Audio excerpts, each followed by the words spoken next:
Well, hello everyone. I am back. I have not gone to see a doctor. I should. I need to tell somebody, but I don't know. I've been feeling kind of okay the last couple of days. It's weird because I felt so horrible Monday night. I mean, I really felt awful. And then I don't know, like I came home, I ate something, I felt okay, and then yesterday, I was a slug, I didn't do anything, I was completely lazy all day, but I felt pretty good, so I don't know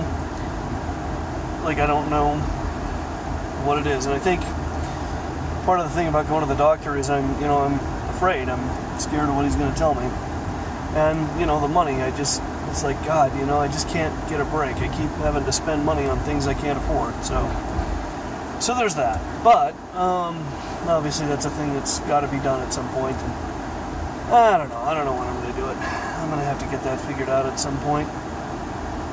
Anyway, so that's just a quick update on my situation.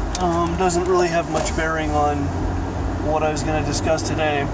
I just finished reading this new book. Well, it's not a new book. It's been out for a couple of years now. Book called Making Our Democracy Work by Stephen Breyer. And it's really interesting because Breyer talks about the need for the Supreme Court to maintain credibility, both with the executive branch and with the people. So, there are those, and I'm sort of one of them that says, well, the Supreme Court's job is to rule based on the law and not what's politically expedient. And, a lot of people sort of share that view, but as Breyer points out, that's not always practical, because what happens if the Supreme Court makes a decision that, while legally correct, is so outside the mainstream that it causes the court to lose credibility with the general populace? So it's a really good question.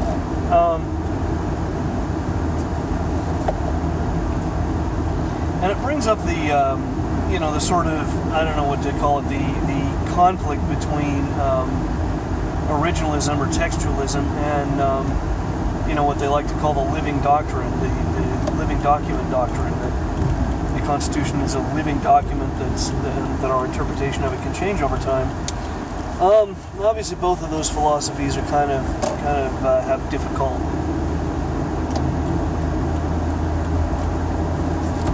Both of those philosophies reach a point where they're sort of easy to contradict. I mean, for example, if you're an originalist, a textualist, you kind of say, well, the law has to mean what it meant when the law was written, so the Constitution generally has to mean what it meant when it was written. Well, does it though? I mean, does the right to bear arms mean that you only have the right to, have a single-shot musket because that's what was around at the time? Probably not. Most people would probably say, well, no, the right to bear arms means you have the right to bear arms. We can look at the purpose of that law and the intent of that law and how it applies today, right? And that's kind of the living document doctrine. It says, well, what was the intent and how is that relevant today? So, and it's interesting to hear. This is how much of a dork I am. I've actually watched videos with Breyer and Scalia sort of debating this very point, the point about, can we interpret the Constitution in ways that are consistent with our understanding today, or do we have to defer to what the understanding was at the time? Like one kind of controversial point is the death penalty, and like what Scalia said about the death penalty, he said, well, I take no position, I'm neutral on it, but it certainly was not considered to be cruel and unusual punishment when the Eighth Amendment was written, and therefore we can't consider it cruel and unusual punishment now. So if people don't want the death penalty, then there are legislative fixes for that.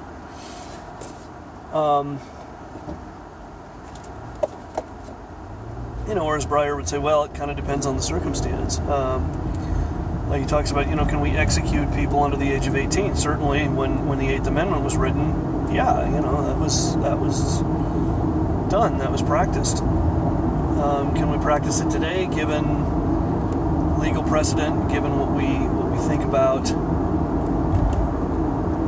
the responsibility that children have for their actions versus the responsibility adults have for their actions. Well, maybe not. So that's kind of where that conversation gets really interesting.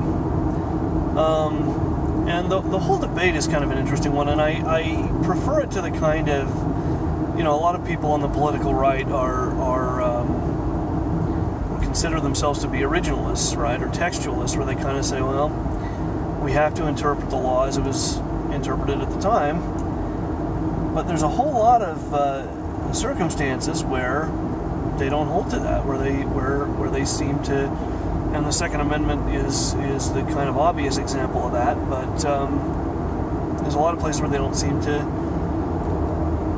hold to that view. On the other hand, you could argue that the living document doctrine gets to be kind of problematic when you start talking about stuff like, well, like Lawrence versus Texas and same-sex marriage and all that. You kind of go, well, all right, that stuff maybe good that it happened. It was always kind of ridiculous to me living in a place where consensual sodomy is illegal. But on the other hand, 99% of the time, how are they going to enforce it? They don't know about it, right? I mean, it's like you can't really enforce a law that you don't know about. And it wasn't enforced by and large. I mean, it wasn't a thing that people really tried to enforce, but still, like, what a silly, stupid law that is. And but one could argue that, but is consensual sodomy a constitutional right? I mean, if it is, if two adults have the right to engage in consensual sodomy, why not two minors? Or why not an adult and a minor? It gets very tricky, I think. So there's no easy answer to it. I mean, it isn't like, well, we just go with the right wing would say, well, we just go with the original, with the originalist idea, the originalist doctrine, and say, well, when the Due Process Clause was written, it didn't mean anything one way or the other about consensual sodomy, and so whatever people think about that, there are legislative fixes for it.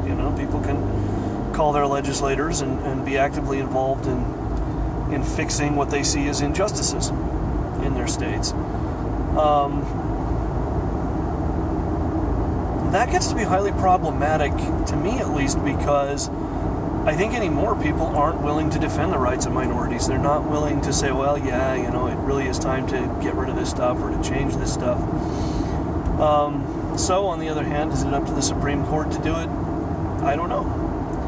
In some cases, yes. In some cases, no. I think, in the sodomy case, I think they were probably right. And I think, to say, well, there is a reasonable expectation of privacy there, and therefore having laws against it is a violation of due process. That's kind of more or less what they said back in 2003. That was a long, long time ago now.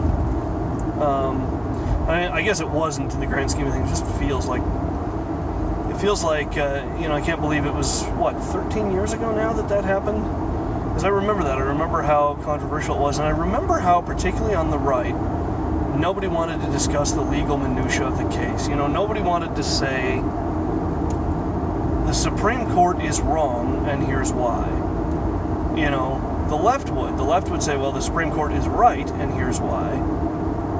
But on the right, there was this weird kind of idea that, well, gay people are bad, and so they shouldn't be allowed to do things in private that we don't approve of. And it's kind of like, well, okay. And it wasn't until that was kind of the first time that I'd even heard of like the originalist doctrine. But at least, when people started talking about it in that context, it made some sense, whether I agreed with it or not. So yeah, I'm a big enough nerd that I've been reading books about this and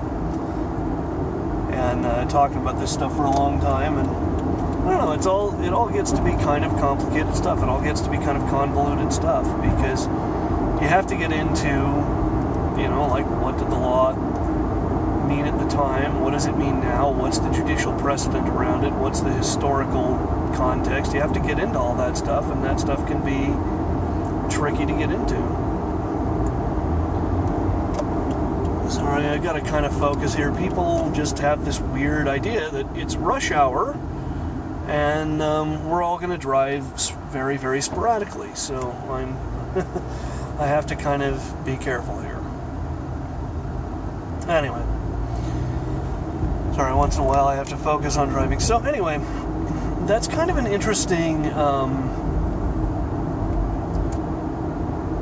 it's interesting to me to read about this stuff and to read, like books by Supreme Court justices and people that actually kind of know what they're talking about, because there's this weird term that gets thrown around a lot, and the term is judicial activism. You know, that it's judges writing law when they have no cause to do so.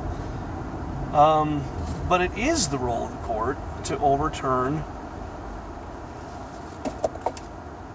to check the power of the legislature, right? It is the job of the court to say, well, you can't create a law that infringes on the fundamental rights of individuals. You can't do that.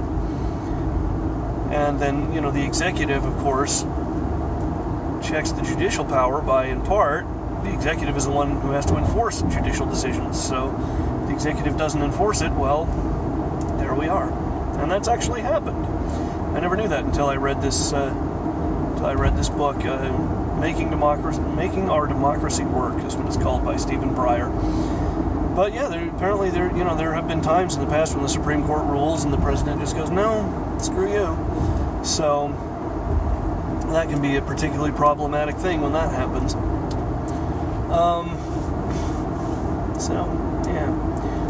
I don't know. It's just, so anyway, the judicial activism thing, nobody ever defines what that means. It's always kind of like, well, they ruled in a way I don't like, and so they're activist judges. They're legislating for the bench. They're overstepping their bounds. And the problem is that doesn't make an argument. That doesn't, at least if I say, like, I disagree with a Supreme Court justice, on the one hand, maybe that's really arrogant for me to say, well, me, a person with no legal training, who spent exactly 0 time practicing law, that I'm going to disagree with a sitting Supreme Court justice about anything. But I kind of feel like that's what you have to do if you want to remain intellectually honest, because at least there, you're trying to analyze what the justice is saying, and saying, okay, I disagree with that because I think he's wrong because. Whereas if you just scream judicial activism, you're not really making a case. You're not really making an argument. You're just kind of saying, well, this person ruled in a way I don't like, and therefore, they can't. And that's an absurd statement. It's absurd to say that anytime a judge rules in a way you don't like, that judge is legislating from the bench. In fact, case in point, Stephen Breyer was one of the dissents, was one of 2 dissenters in the Brown versus Entertainment Merchants Association decision in 2011 that said, essentially that violent video games are protected under the First Amendment. And Breyer, like I said, Breyer dissented. I'm not at all sure what the hell this person is doing. But, because now I would disagree with his dissent, but because I disagree with it, does that mean that he's legislating from the bench? Does that mean that he's writing law from the bench or not interpreting the Constitution faithfully? Well, no. Of course it doesn't mean that. What a ridiculous, statement that would be to make.